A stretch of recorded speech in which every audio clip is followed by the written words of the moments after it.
बंगाल में आप नौकरियों को नहीं भेज सकते हैं क्योंकि वहां बांग्ला भाषा अनिवार्य है। उड़ीसा में आप नौकरियों को नहीं भेज सकते हैं, वहां उड़िया भाषा अनिवार्य है। ये झारखंड है भैया, ये बाबा जी का ढाबा है, लुटते रहिए लुटते रहिए लुटते रहिए।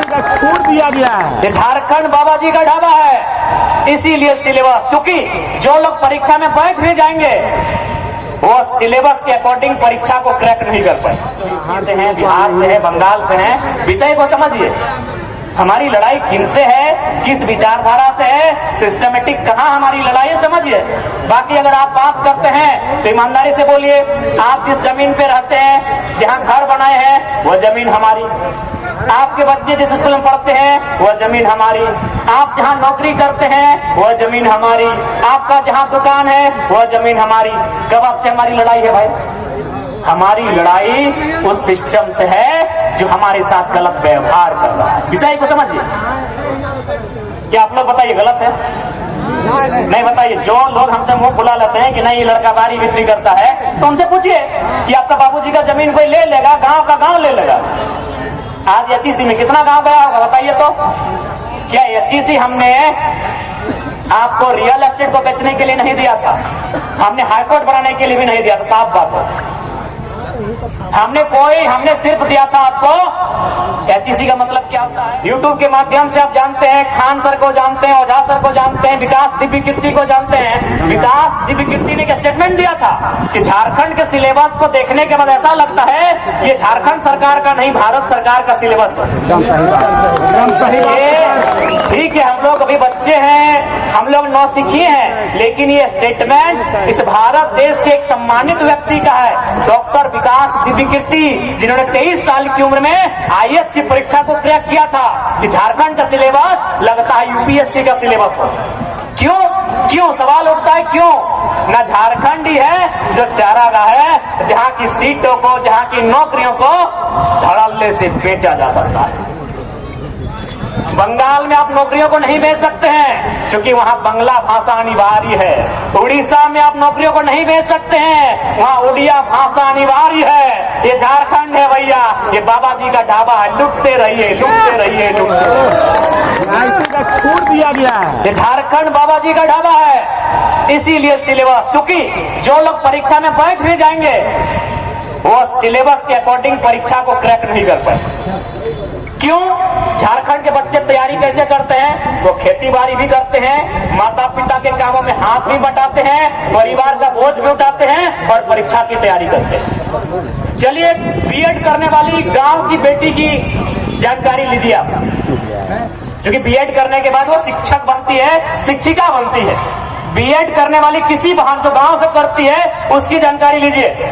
वह सुबह उठ रही है, सास ससुर की सेवा करती है, अगर छोटा बच्चा है तो उसको नहाना धुलाना सारा काम करती है, पति को ऑफिस के लिए भेजती है, अगर कहीं काम करने के लिए अगर टिफिन भर के देती है, उसके बाद वो बीएड को ले जाती है। गांव की 90% बीएड करने वाली लड़कियों की कहानी है।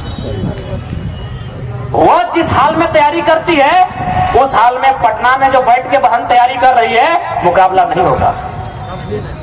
इलाहाबाद में जो सिलेबस की तैयारी कर रही है हमारी झारखंड की बेटी मुकाबला नहीं कर पाएगी। विषय को समझिए। इसीलिए सिलेबस को जानबूझ के मोटा किया जाता है ताकि हमारे साथ आराम से धोखाधड़ी हो सके, हमारे साथ छल हो सके। और सिलेबस तय कौन करते हैं? एक सवाल आता है। झारखंड में कोई भी मिनिस्टर हमें लगता है एगो दोगो होंगे, जैसे doctor Lambodar Mahto PhD holder हैं, doctor Rameshwar Oraon PhD holder हैं, और 2-3 लोग पढ़े लिखे हैं जो मास्टर्स की उपाधि लिए हैं या फिर अच्छा पढ़ाई लिखाई किए हैं। लेकिन जो कैबिनेट में बैठे हैं, जो मंत्रिमंडल को संभाल रहे हैं, आप उनके क्वालिफिकेशन को गौर कीजिएगा। 50% जो मंत्री हैं वो नॉन मैट्रिक है, यानी सिलेबस वो तय करेंगे नहीं, सिलेबस तय करेंगे आईएएस। बताइए कितने रांची के आईएएस है, कितने धनबाद के आईएएस हैं, कितने गुमला के आईएएस है? आईएएस तो हैं गैर झारखंड के। वो क्या करेंगे? ना एक रास्ता छोड़ के जाएंगे जिस रास्ते में लोग चोरी छिपे आ सके। आप सचिवालय चले जाइए, एक गैर झारखंडी ने कहा था, कोई कैलाश यादव जी करके हैं, सही कहा था हाँ, कल पेपर कि में। सचिवालय 80% गैर झारखंडियों के कब्जे में है। कहां से आपके लिए बात होगी? इसलिए आज आप इस बात की आपको चिंता कीजिए। बहुत सारे लोग कहते हैं बाहर भीतर की बात करते हैं। देखिए, हमारी लड़ाई बाहरी भीतरी की नहीं है, हमारी लड़ाई गैर झारखंडियों द्वारा जो जबरन कब्जा हो रहा है उसके खिलाफ की लड़ाई। हमारी लड़ाई बाहरी भीतरी की नहीं, जो बाहर के लोग कब्जा कर रहे हैं उस कब्जे के खिलाफ हमारी लड़ाई। मैं बार बार मैंने कहा है, खुला कहा है, स्पष्ट कहा है कि जो लोग गैर झारखंड से हैं, चाहे पश्चिम बंगाल से हो, उत्तर प्रदेश, बिहार, मध्य प्रदेश, छत्तीसगढ़, उड़ीसा, कहीं से हो, मैंने उनको स्पष्ट कहा है, क्या यदि कोई, जैसे सेंट्रल यूनिवर्सिटी ने 510 एकड़ जमीन हमारा लिया, कांके के पागल खाने में जमीन हमारा गया, कैंसर हॉस्पिटल में जमीन हमारा गया, रीन पास में जमीन हमारा गया, इसी प्रकार यदि यूपी, बिहार और एमपी वालों का जमीन कोई कंपनी ले और उन्हें लात मार के भगा दे और तमिलनाडु वालों को, कर्नाटक वालों को अगर नौकरी में लेकर आए, तो बिहार, यूपी, एमपी वालों, बताइए आपको तकलीफ होगा कि नहीं होगा? एक लाइन में उत्तर दीजिए। नहीं, आज जो खासकर देखते हैं यूपी, बिहार के भाई लोग हमसे नाराज हो जाते हैं, तो हम आपसे पूछना चाहते हैं कि यदि आपकी बाप की जमीन कोई, क्योंकि आप लोग एकड़ नहीं, ये बोलते हैं ना बीघा, 12 बीघा में पुदीना बा, तो बताइए कोई आपकी 10 बीघा, 50 बीघा, 100 बीघा, 500 बीघा जमीन कोई कंपनी लेती है, उसका मुआवजा भी नहीं देगी, उसके बदले नौकरी भी नहीं देगी, बताइए आपको कैसा लगेगा? मैं ये संदेश विशेषकर यूपी, बिहार के लोग हमेशा देखते हैं, 2-4 हमसे मुंह फुला के रहते हैं। मैं उनको कहूंगा, साफ कहूंगा, मीडिया के माध्यम से कहूंगा कि यदि आपकी बपोती जमीन, जैसे हमारी जमीन आज लूट ली जा रही है, ऋण पास के नाम में, उद्योग के नाम में, यूनिवर्सिटी के नाम में, कंपनी, फैक्ट्री के नाम में, यदि आपके बाप की जमीन 10 बीघा, 12 बीघा लूट ली जाती और बदले में आपको नौकरी भी नहीं, आपको पैसा भी नहीं, और बाहर के लोगों को लाके नौकरी देती, बताइए आप क्या बोलना चाहते हैं? आप दिल में हाथ रखिए और बोलिए कि हमको स्वीकार है, हम लोग भी स्वीकार करें। अरे ये तो गनीमत है, ये झारखंड में है, ये यूपी, बिहार में होता तो हमको लगता है 100% वही लोग रखते। देखिए मेरे भाइयों, जो यूपी से हैं, बिहार से हैं, बंगाल से हैं, विषय को समझिए। हमारी लड़ाई किनसे है, किस विचारधारा से है, सिस्टमेटिक कहाँ हमारी लड़ाई है, समझिए।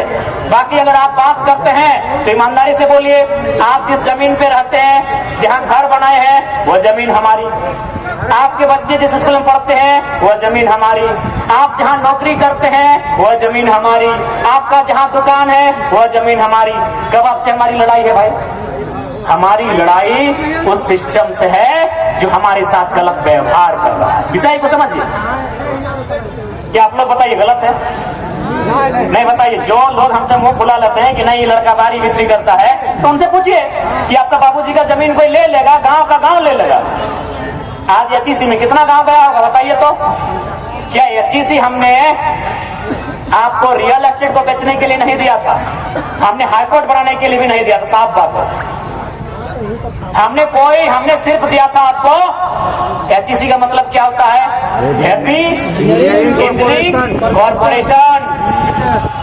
यानी हमने जिस काम के लिए दिया था वो काम कीजिए, बाकी जो काम करना है, बहुत सारा जमीन पड़ा है, सरकार जमीन खरीदिए, मुआवजा दीजिए और कीजिए। क्यों दिया था एचईसी बताइए? एक दो नहीं, हमको लगता है 1 दर्जन गांव भी स्थापित हुए होंगे। मंत्री का आवास बन रहा है 6 करोड़ में। धुरवा डैम, गेतलसूट का डैम, पतरातू का डैम, कांके का डैम। अरे एक डैम बनने में 10 को गांव मेरा स्थापित हुआ है। और आज अगर हम अपना अधिकार मांग रहे हैं, ये बाहरी भीतरी कहां से आ गया भाई? नहीं बताइए। पटना में कितना लोग हम लोग का जबरन जमीन कब्जा करके घर बनाया है?